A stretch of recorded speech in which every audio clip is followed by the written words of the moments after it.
place of birth? My name is Frank Dale. I was born in Atlanta, Georgia on June 3rd, 1917.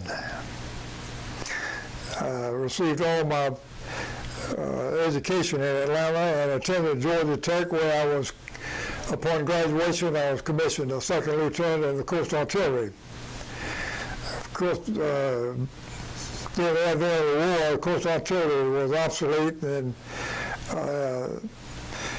it was changed to the anti-aircraft. And I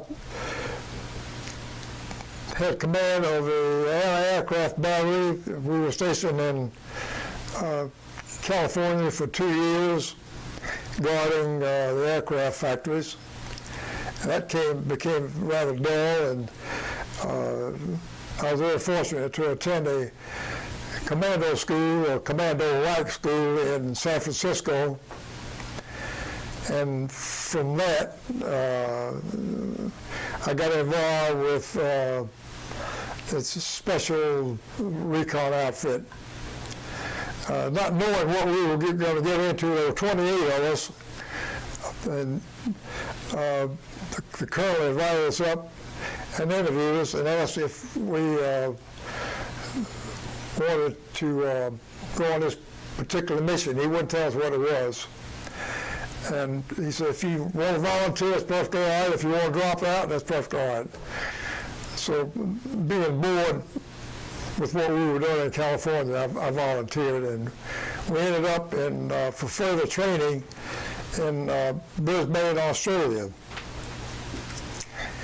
We trained there for like a month, and attended a meeting. Hopefully I can remember some of these names. It's been so long ago. It's Colonel Courtney Whitney, I think, was the confidant of General MacArthur. And he was the one that finally told us what the plans were. And that was to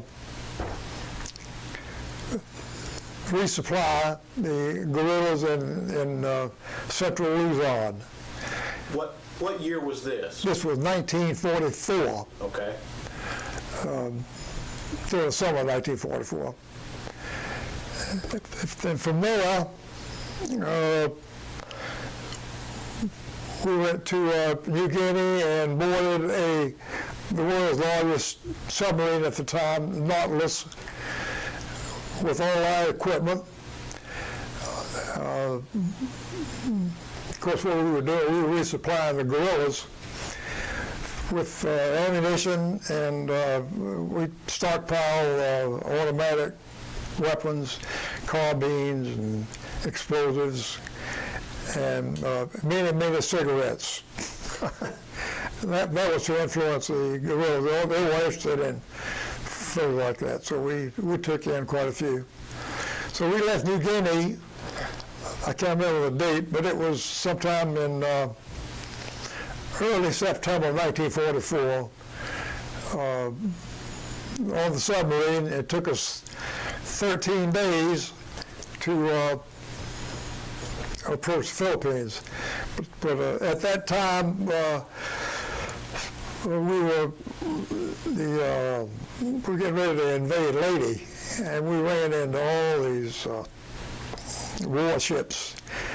And instead of going to our designated spot for disembarking, we had to go south to avoid all these warships, and then north on the side of South China Sea, up and around Luzon and back down again to the east coast of Luzon, where we were met by Philippine guerrillas in barcas. They call them barcas. It looked like canoes without riggers, real skimpy things. And we had to disembark on those and throw all our equipment and everything. Of course, we lost a lot of it. The water was real rough, and we were trying to make our way through a coral reef, and that was probably the most hazardous part of the trip. But A couple quick questions. Yeah. How far offshore were you when the submarine surfaced? Is one question I would have. And then also, do you know how the guerrillas knew where you were going to be? That's a good question. Apparently, there was some communication with there were different guerrilla groups in Luzon and South Luzon, Central Luzon, Mindanao, and all the other islands. Most of these people had radio contact with Australia, with General MacArthur's headquarters. And of course, they probably worked out the details on where we would meet. You're right. The first place we got in contact with on the shore, of course, the submarine captain really no one could go topside. When he came down, he told me, I was a senior officer of the group, he told me that they didn't get the right signal from the shore, and they had to take the secondary location. Okay. So we left there, and it's hard to tell how far we went. You know, being in the submarine, the best thing to do is just don't ask any questions. So I guess about a day or so later, this was all at nighttime. We resurfaced at night, and we got the proper signal from the shoreline, and actually we were supposed to get a lot closer to the shore than we did. But the waters were so bad, and this coral reef kept the submarine from going any closer. I think we had to be at least 500 yards offshore, which was quite a ways to go in. But once we unloaded, unloaded all the equipment that we had left on shore, and were met by Filipino guerrillas. There weren't any white officers in that we met. They were all Filipinos. And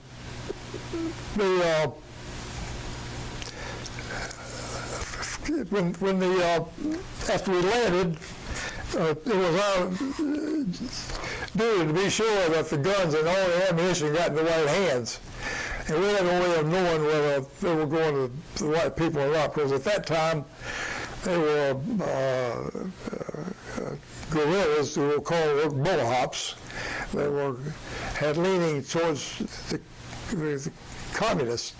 In fact, they opposed the Japanese and the Americans. But fortunately, the leader of the guerrilla group that we met had a good inkling of who was a hook bullhop or a guerrilla, a good Filipino guerrilla. And if they died in his mind, he would not hesitate to put them away. So from there, we stayed there, and I guess it must have taken us 2 or 3 weeks to pass out all this ammunition and the rifles and all of the explosives. We kept most of the explosives, which we couldn't use. They'd gotten wet.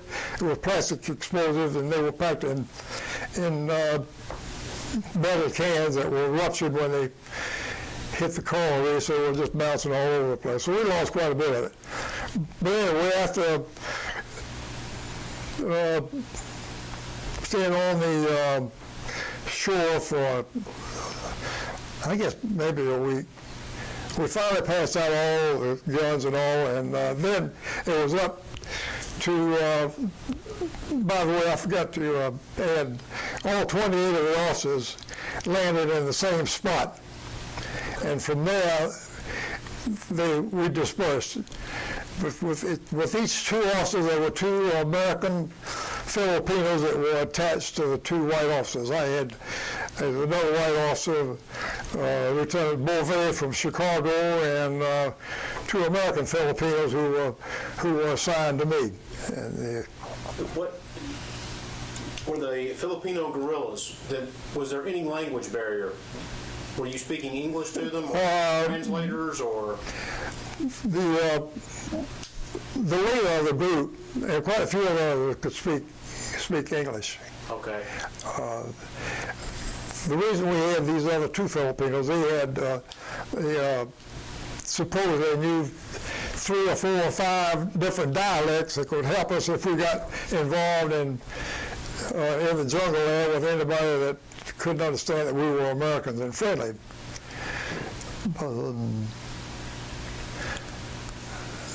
Oddly enough, just going back, when we were training in San Francisco, my commanding officer thought we should learn Spanish. That's how little we knew what we were going to encounter. So we went to school at the Presidio in San Francisco and had a short course in Spanish. About all I can remember was mucho peligroso. You know, when you try to teach these Filipinos how to use ammunition and the explosives, you would always say mucho peligroso, you know, very dangerous. And that was about the extent of my Spanish.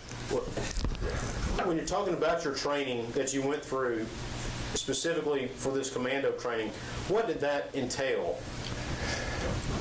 A lot of hand-to-hand fighting, and what is known now, it was called jiu-jitsu then. Means of disarming people that had knives and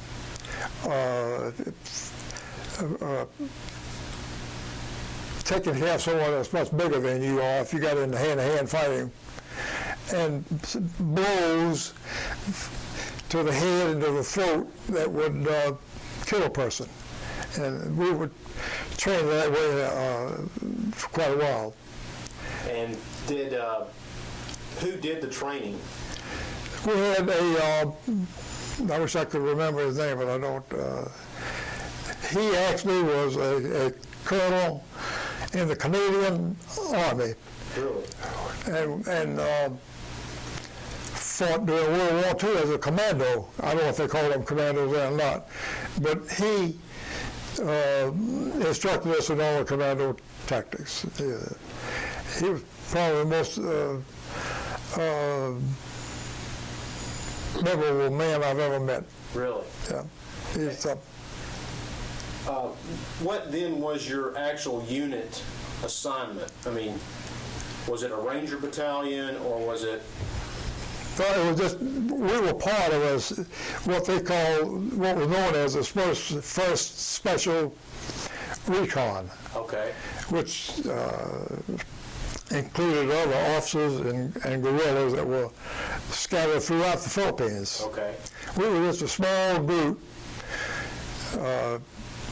with that particular mission to go in and resupply the guerrillas and offer them any instruction, and also to, I guess, most of the morale of the people we ran into.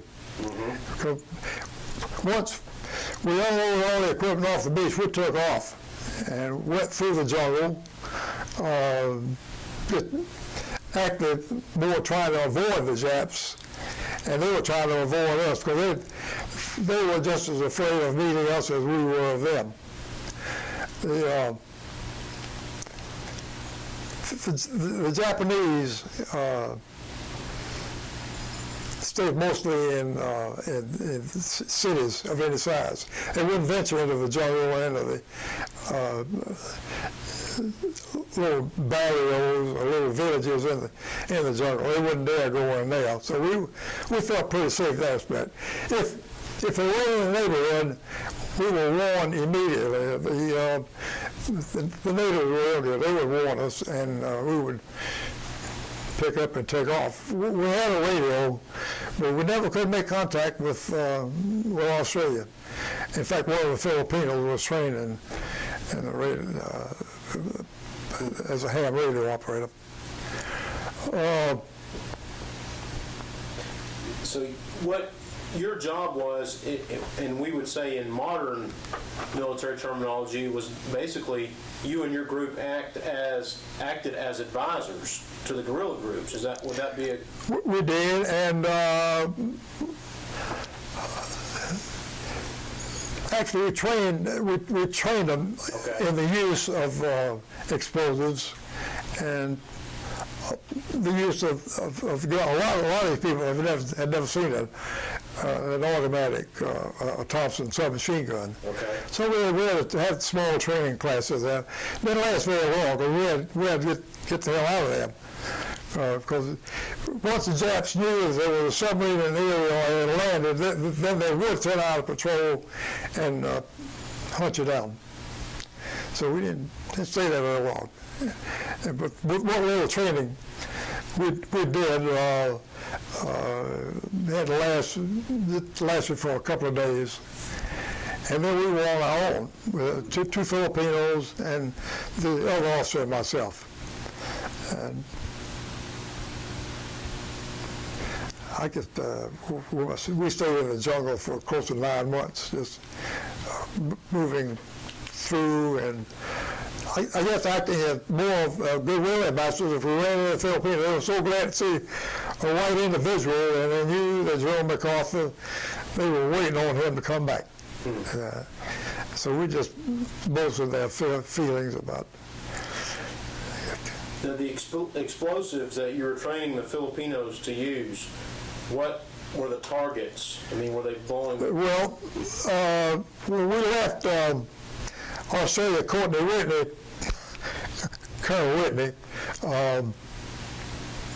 some of the instructors was, he said, I know you gentlemen have a lot of explosives with you, but please don't overdo it. It's not in those words, but what he was getting at was, if you blow up a lot of bridges, then we got to rebuild them. Yeah, I'm in there. So it's just we're supposed to use them for disrupting communications. Okay. But a lot of the Americans had a lot of money invested over there. They didn't want you blowing up all those bridges because they owned the railroads, didn't they? That's right. Yeah. In fact, Colonel Whitney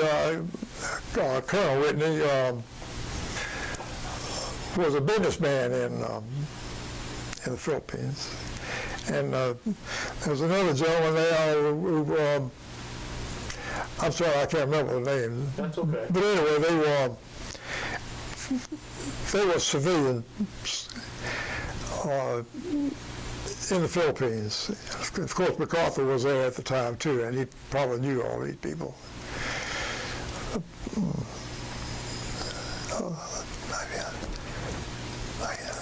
Took a lot of money in there with you. I was telling him about that.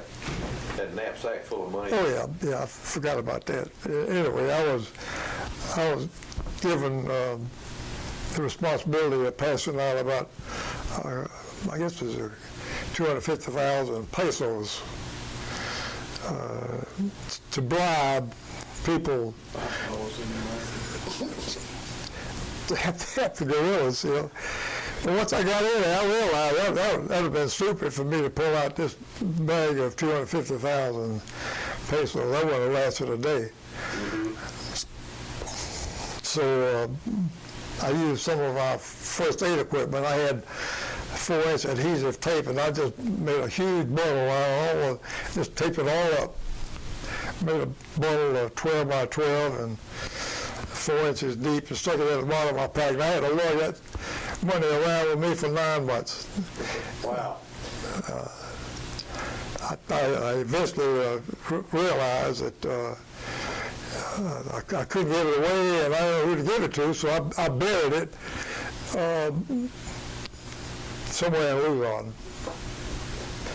And if anyone had asked me where it was, I drew a little sketch of the, show the exact location of the package, but no one ever asked. No one even asked me if I gave the money out, so I didn't bother with it. It may still be there. It's, yeah, for that wanted, yeah.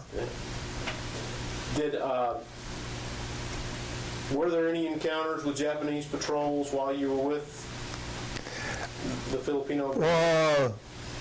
Yes. It was, at one time, I remember it was Christmas in 1944.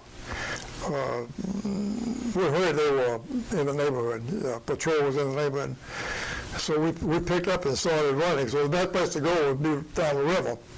It's a little small stream, and we run down the river, getting away from them. That was where we lost our radio, come to think of it. Okay. Had to move out in a hurry. But actually, having any, you might say, having a gunfight with them, no, we didn't. But it was a funny thing, we knew that if the Japanese didn't have an officer with them, we were pretty safe. If there was an officer with them, we were in trouble, because they would have searched us out. But, and they were always making all kind of noises. You knew where they were. They'd be a half a mile away, and you could hear them talking and jabbering and everything else. And then we did have in the Cali, we went some little barrio. These people were real nice. They would put us up and would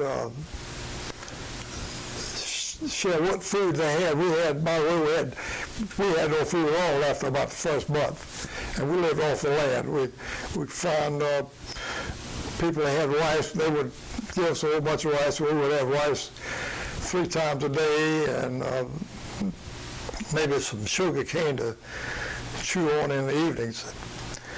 But getting back to this little burial we were in, someone came to alert us to the fact that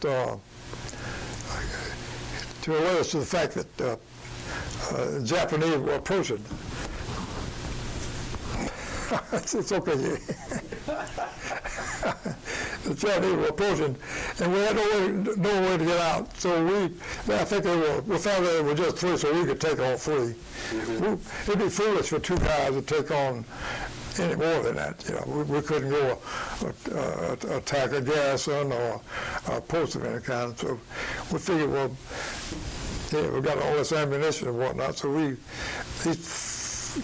saw the 3 approaching, and we took care of the 3. And of course, I was looking forward to picking up some souvenirs, and first thing I did, I ran down, and this guy had a Mickey Mouse watch on. You're kidding. Yeah. And that was about it. There was nothing we got off, and I ended up with a samurai saber. Uh-huh. Mm-hmm. Do you think that Mickey Mouse watch was one he had gotten from? He probably had. Oh, and I also had a pair of binoculars, but they all I thought they were good ones, but they weren't. Sunburst in both lenses, so they weren't as good. Well, how'd you kill them? Shoot them or hand to hand? I carried a carbine since it was real light. And the submachine gun I'd give to the Filipino, it was a lot heavier, and he'd have to carry it. So if we got anywhere near had to do any firing, I would take the submachine gun and give him the carbine, and that was what I used was a submachine gun. So. Now how were y'all dressed when were you in Army fatigues or? Yeah, Army fatigues. I think I had one change. Said the way you were dressed? Yeah. In fatigues. Yeah. Think about a story. We were going through the jungle, and there was this Filipino. I don't know what tribe he came from, but all he had was he was dressed had a G-string, and that was all. It was cold. We were up in the mountains, and it was cold. And his name was Frank, by the way. And I said, Frank, aren't you cold? And he didn't know what I was talking about. And finally, I got one of the interpreters to tell him. He said, no. I said, well, I've got a spare uniform I'll let you have. you know. So he thanked me and all that, and next day he came out and he had it on. 2 days later, he had pneumonia. Just don't ask me why, but he put on clothes. He caught cold and all had pneumonia, but he was very, very sick. So we took the uniform away from him, and he went back to his G-string. Now, what did you do like on a daily basis while you were there? On a daily basis? Yeah. What were you? What was a? Probably wasn't a normal routine, but if there is such a thing, what would it consist Well, of? you know, being in general, all you want to do is just stay alive, really. You know,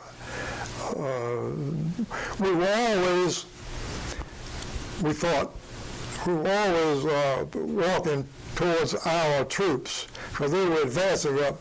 The Japanese were fleeing northward, trying to get back to Japan. And we could hear them. And you can, at nighttime, you could hear them that they'd be hiking along these trails, lights, and we knew they were there, but in the daytime, you couldn't see anybody. They would take cover in the jungle and hide, and at nighttime, they'd take off and start hiking again. But as far as doing anything productive, no, except staying alive. Sure. We finally met up with a patrol, one of our own patrols, and first he recognized us, because you can see from the picture, he couldn't tell us from whether we were Japanese or what, but they picked us up and took us back to division headquarters, where we were debriefed and told them everything we knew. And shortly after that, I was sent back to New Guinea to a station hospital. And that was about. But that was 9 months of living in the jungle and living off of practically nothing. So it had been 9 months since you had last seen other Americans. Yes, that's right. What did you feel when you ran into that American patrol finally? We were just happy to see him, just happy to get back. Yeah. But I was trying to remember what I knew I was dying for bread. All I could smell bread, and that was. And they had when we got back, sure enough, they had field ovens up, and that was the first thing I went for, was for bread. He had orders too. I was telling you to go to the battalion corregidor or POW. Right. Tell us a little about that. About what?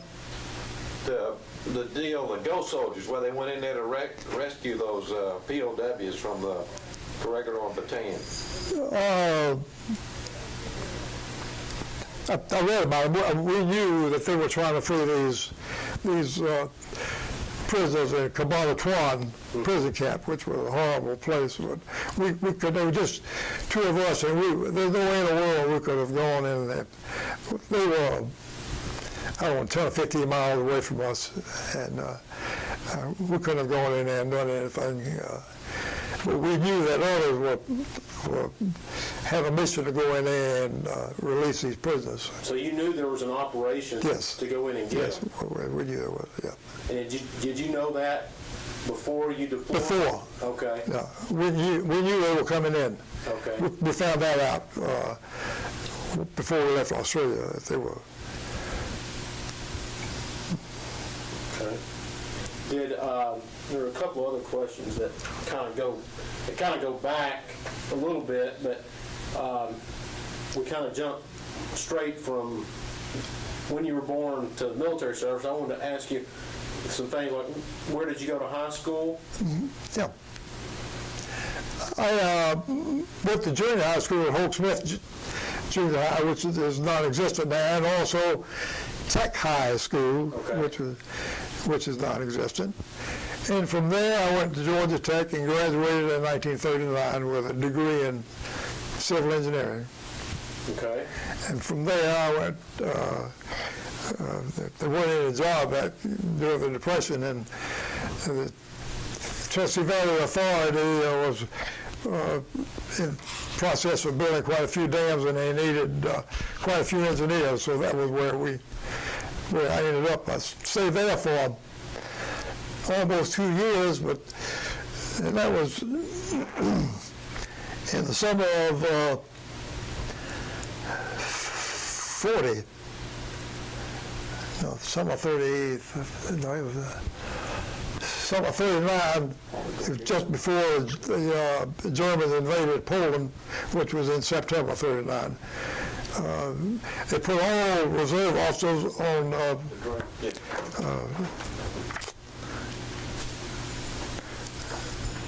kept us from going on active duty. What am I, what's the word now? Kept them from going on active duty? Mm-hmm. When I found that out, and about a month later, I resigned. Really? Yeah. And I came back home and waited to be called active duty. And sure enough, after when Pearl Harbor was bombed, I was called active duty about a month later. Now you were in the reserves. Yes. Had you been in ROTC or something at Tech, or? Oh yes, I was in the ROTC at Tech for 4 years, and that was how I got my commission as second lieutenant then. Okay. Okay.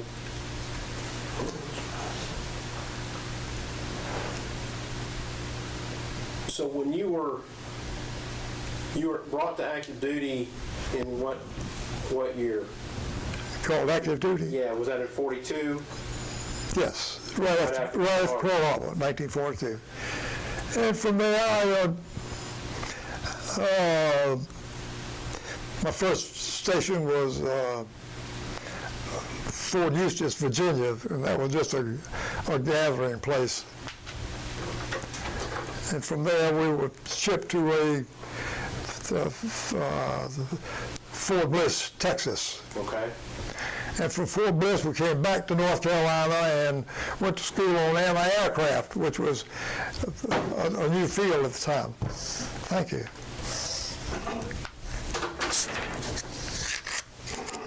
Getting raspy.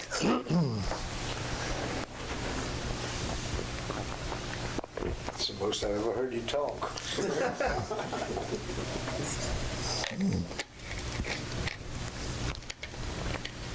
Now, how did you volunteer for this special service, or were you selected? A combination of both. No, actually, we were asked to join this particular outfit, and the man told us it was a hazardous mission. He said, if you want to drop out now, you can. So, being young and foolish, I volunteered. Yeah. You told us a minute ago that after you had been debriefed when you met up with American troops, and you went back to Australia. No, I went back to New Guinea to the hospital. Okay. Now, you went to the hospital there. Were you sick? Yes, I had amoebic dysentery, I had malaria, I had jungle rot, and also I had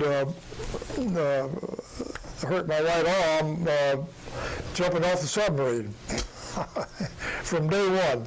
Oh, gosh. So, was your arm broken, or just injured, or? I just had it operated on before I went overseas. I had heard it in commando school, and it was operated on, but Then when I went to New Guinea, they examined the thing, and it had osteoarthritis, and it would lock on me. I could do like that, and it would lock on me. I couldn't use my arm, so they figured that would be useless to stay overseas. So I got shipped home. I was real fortunate because this outfit was scheduled to, the outfit I was in was scheduled to go in on Japan. That was before the atom bomb was dropped. So I was real fortunate in that respect. So, did your unit ever, were you ever present when they were reassembled after their experience in the Philippines? No, Okay. never. I came straight home, and well, not straight home. I went to the hospital in San Francisco, and then the one in Jackson, Mississippi. And by that time, the war was on its way out. Now, one of the questions that I've asked every veteran, and you've kind of answered it already a little bit, is what were your feelings about the use of the atom bomb? At that time, I didn't know that much about it, but I was all for it. Sure. At the time. Now, dropping another one, no, I would say no. And the reason we ask the question is that a lot of people give Truman a whole lot of grief about the use of the atom bomb, but I think they do look at it from post-World War II, not growing up during that time. Right. Spectrum, and every veteran I've asked has said, well, it saved American lives and it saved a lot of them. That's true. And the fact that your unit was destined to go there is... At the time it was dropped, I think it was the right thing. We would have lost a lot of men going into Japan. But as far as dropping one now, I know I'm against it. Once you got home, or once you were discharged, what did you do from there? Well, of course, it took me about a year to get reoriented. I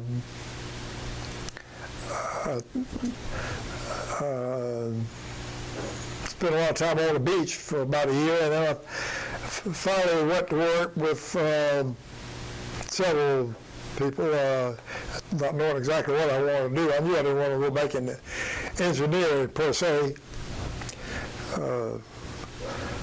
I went to work with Ivan Allen Marshall, this friend of mine. We were at Tech together. He talked me into going to work with Ivan Allen Marshall. I lasted there about a year of selling pencils and paper, and I couldn't see that. So from there, I did go back with the federal government. I went to work with the Interior Department and the U.S. Geological Survey. Okay. Stay with them. And then from there, I had several other jobs and ended up with going to work with the Department of Housing and Urban Development. And I retired from the Department of Housing and Urban Development. Did you use your GI Bill? No, You I did did not? not. No, I did not. So it's a question we've asked just about every person. Another question I was going to ask you. Where were you when you heard that Pearl Harbor had been bombed? I was at in Atlanta at the Lois Grand Theater when they interrupted the movie to say that Pearl Harbor had been bombed. Of course, I had to think twice about where Pearl Harbor was at the time, but that's where I was, right in Atlanta. What was the general mood of folks at that when they did that? Well, it was hard to believe that they would do something like that. Because we were mad and irate.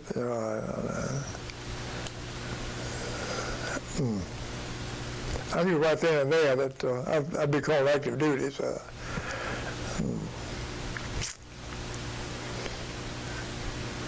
Do you remember what movie you were watching, Mike? No, I don't. No, I don't.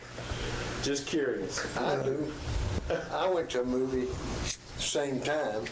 Did you? And, Pearl Harbor Day? yeah, I was in the movie too. And guess who was starring in the movie? Who? Ronald Reagan. No kidding. Oh. No, I don't remember. You have your medals there.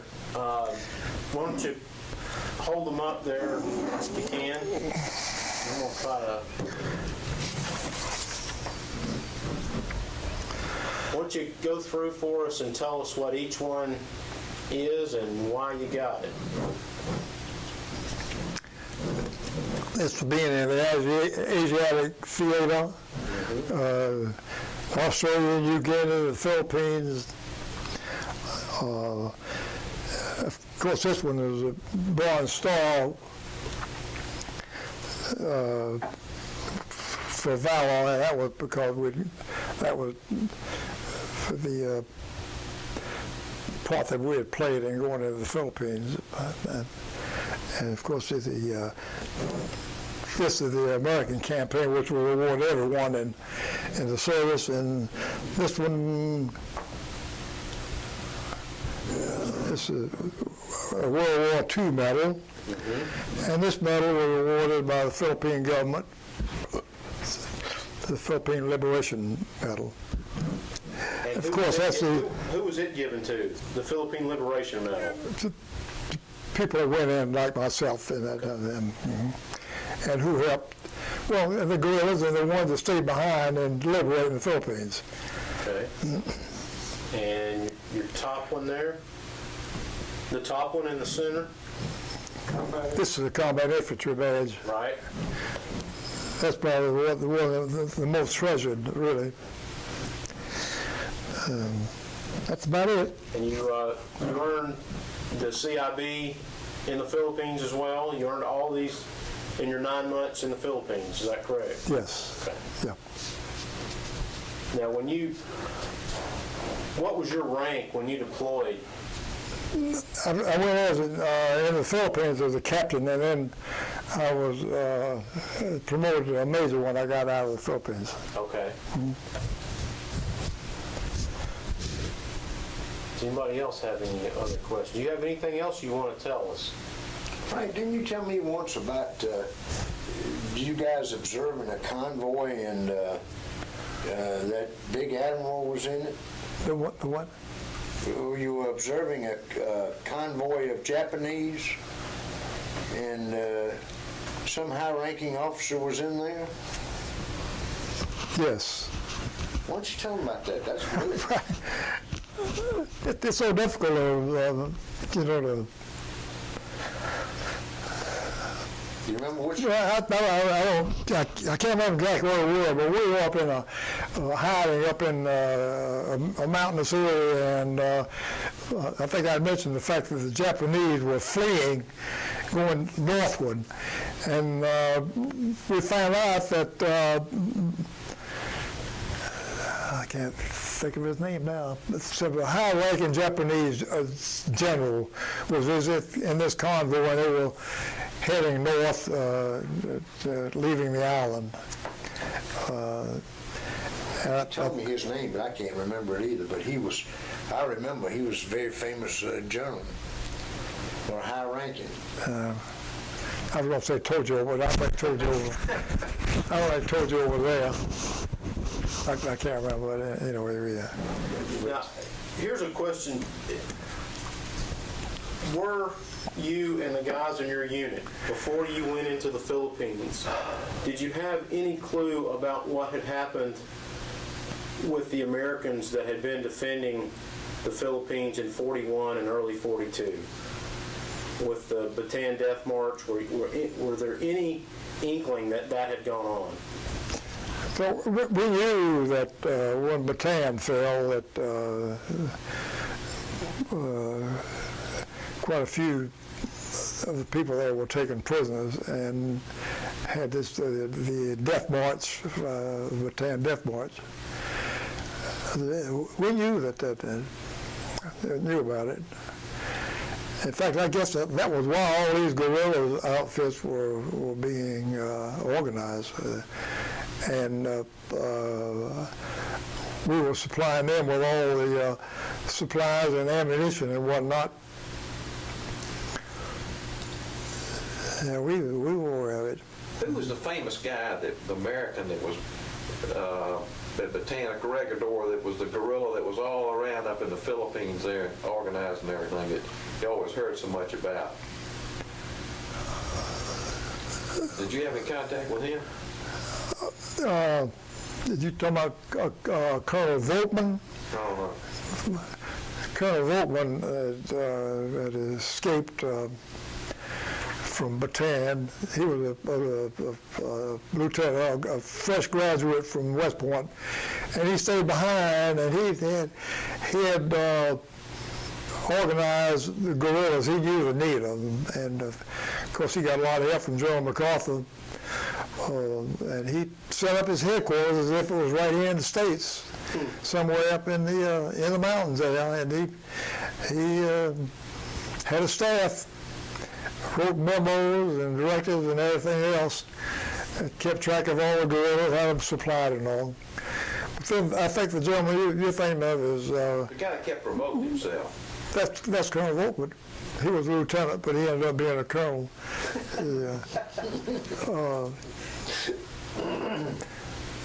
There was another gentleman that we ran into who was a civilian. He was a mining engineer, quite a few of those that stayed behind. And he saw to it that, saw the need of organizing the guerrillas, and he was a big help. He helped us. Trying to think of that. Colonel Lapham.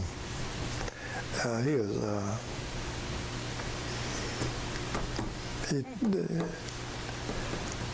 What's the history of that picture?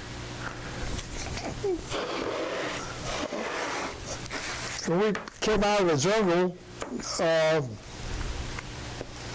there was a notice after we were debriefed by this, I think it was the 25th Division.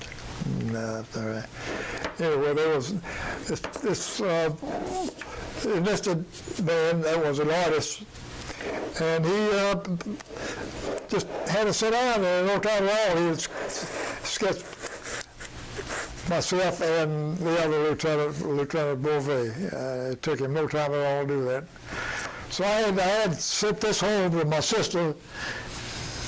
I can't believe it got back in this good a shape. So that was done there in the Philippines right after you came out of the jungle? All right. Very same time, yeah. It's a good looking hat. And I needed a shave. Too bad you don't have smell-o-vision. You can't go with it. What, a couple more kind of just basic questions. What was the one thing that the Army gave you that you thought was a really good thing that they gave you? It could be a piece of equipment, it could be anything. What was something really good? Discharge paper. Honorable discharge.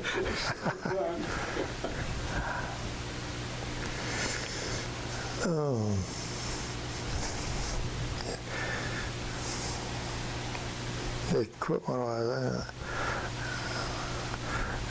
I don't know of anything, really. I mean, anything of any value to me that, Was it maybe, it could be something like the training, it could be as far as the training, anything the Army gave you that was useful for carrying out the mission they gave you, whether it be a piece of equipment, no, I education. taught me to be self-reliant and gave me confidence in anything I did. Did they give you any jungle survival training before you went into the Philippines? No, I have done none. In fact, we may have had a course in self-first aid, and that was about the only thing we had. How to use a little morphine needle, and the only drugs we had were all sulfur drugs.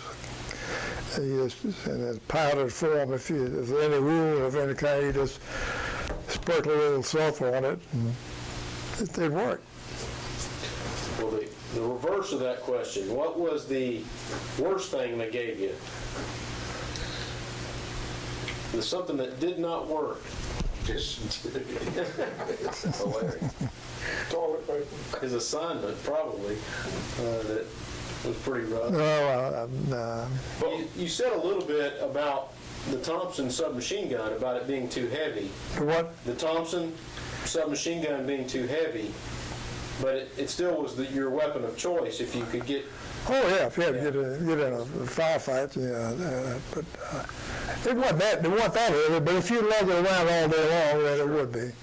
And since I had this gentleman with me, I didn't care. His parents both died during this period of time. Really? What? Your parents both died during this period of time, right? Yes. But when I was in the States, my mother died when I was in California, and my father died after the war ended, but I was in Texas then. Mm-hmm.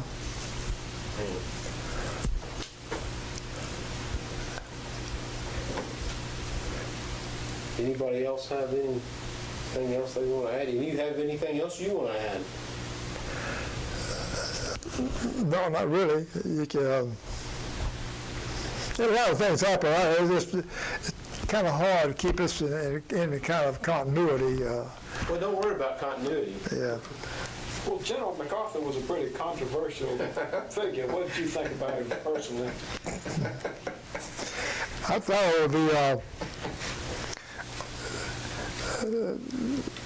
the thing that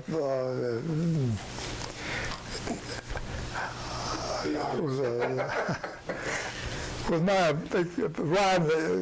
my trip on the submarine. That was really something. Have all that equipment and all those men in there, and nowhere to lie down. And if they ever just lie down on your own barracks bag, and if you raise up too sudden, you hit your head on a pressure line or a hot water line. But I remember a couple of times we had to make quick dives. We didn't dare travel we didn't surface in the daytime. We may have once in a while, but we mostly stayed submerged during the day. But several times we had to dive in a hurry because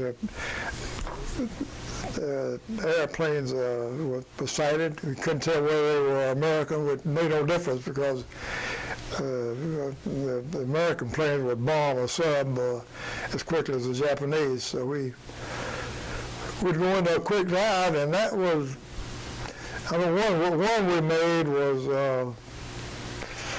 quite a thrill. We had to come down in a hurry. It was in the daytime, and you can tell when they close the hatch, your ears just pop. We went down, had to go down such a steep angle, and all the rest of us sitting around playing cards, but there was an old Navy chief sitting at the table. And in every little room there was a meter which registered the depth and the angle of dive and all that. And I knew we were going down pretty fast at a pretty steep angle because we were going like that. And I looked up, and I could see the chief looking at the dive meter, and he hit the damn nose up, hit the damn nose up, hit the damn. And then when I realized what he was getting at, then it frightened us. The best thing to do is just start asking any questions, and I didn't. What was the relationship on the sub between the on the Cylinders in the trailers. there's no difference. They don't realize.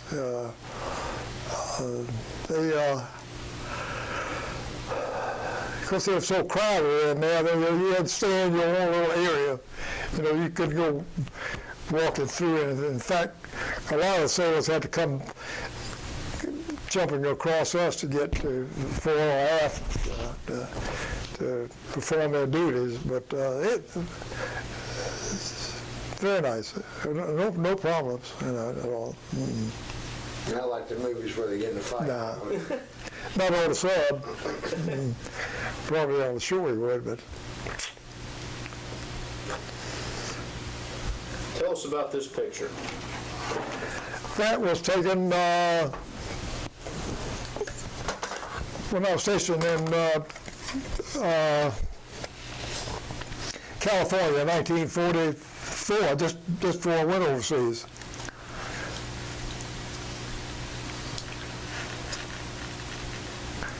I got talked into taking this picture. And I guess you sent that home to somebody. I sent it over to my sister. Okay. I didn't have a girlfriend at the time. Not one.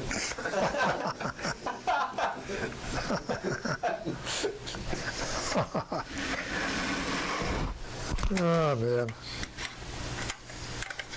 I'm getting Johnny Glass and then talking about all the girls that shacked up with him.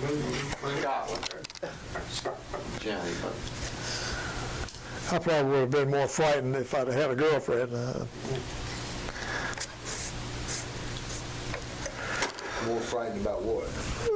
About anything, about getting home. But, I was young and old guys around you. They worry about anything happening to you.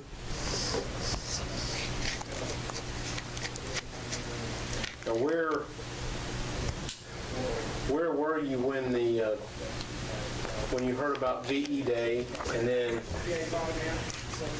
where were you when you heard about VJ Day?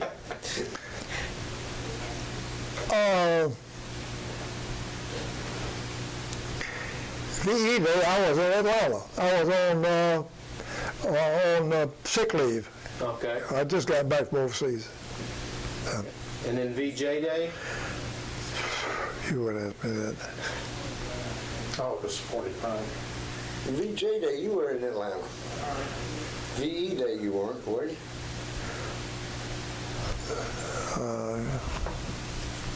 You were, when the war was over, you were in Atlanta. You were sitting in out on that den watching TV with me. When the war was over? watching TV in 1945? Not really. No, it was radio or something. Yeah. That's the radio. I knew y'all had all the early. Well, Jim got it for us. I probably was in Atlanta. I remember when, That would have been August of 45, okay, I was right? in Atlanta August of, when they dropped the A-bomb, No, 45. 45. 45. So you were August. here in Atlanta. when they dropped the A-bomb. Yeah. All right. How soon after was VJ Day?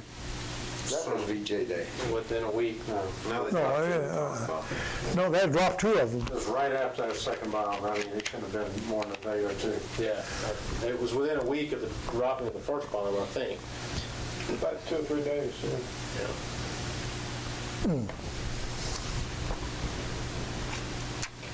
Well, thank you for spending some time with us today.